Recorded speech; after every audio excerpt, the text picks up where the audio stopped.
Configuration de la NAT statique.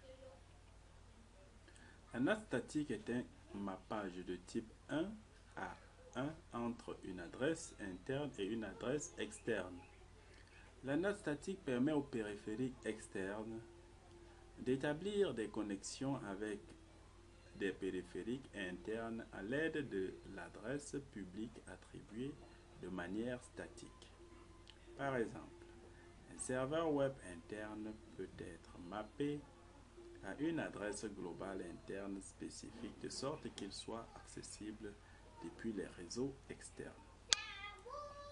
La figure 1 illustre un réseau interne comprenant un serveur web associé à une adresse IPv4 privée.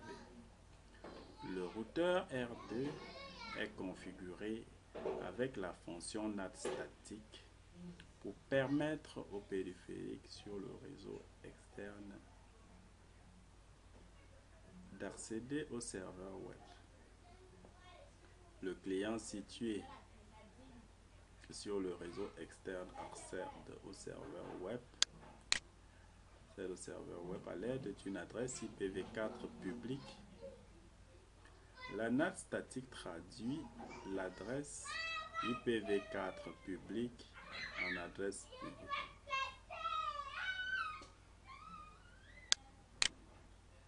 La configuration des traductions NAT statique comporte deux étapes fondamentales. Étape 1. La première tâche consiste à créer un mappage entre les adresses locales internes et les adresses globales internes. Par exemple, l'adresse locale interne 192.168.10.254 et l'adresse globale externe 209.165.201.5 de la figure 1 sont configurées comme étant une traduction NAT statique. Étape 2. Une fois que le mappage est configuré, les interfaces participant à la traduction sont configurées comme étant internes ou externes par rapport à la NAT. Par exemple, l'interface S0/0/0 de R2 est une interface interne et l'interface série S0/1/0 est une interface externe.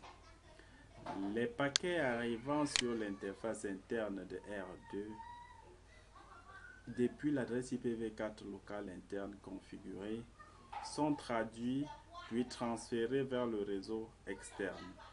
Les paquets arrivant sur l'interface externe de R2 qui sont destinés à l'adresse IPv4 globale interne configurée sont traduits en adresse locale interne puis transférés sur le réseau interne.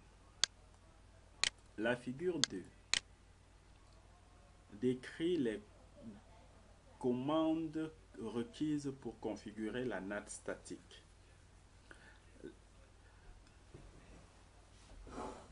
À l'étape 1, établissez la traduction statique entre une adresse locale interne et une adresse globale interne par la commande ipNAT_INSIDE source statique local IP global IP.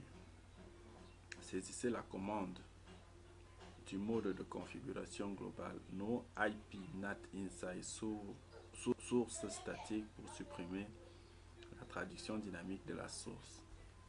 Étape 2. Spécifier l'interface interne, interface type number. Saisissez la commande interface.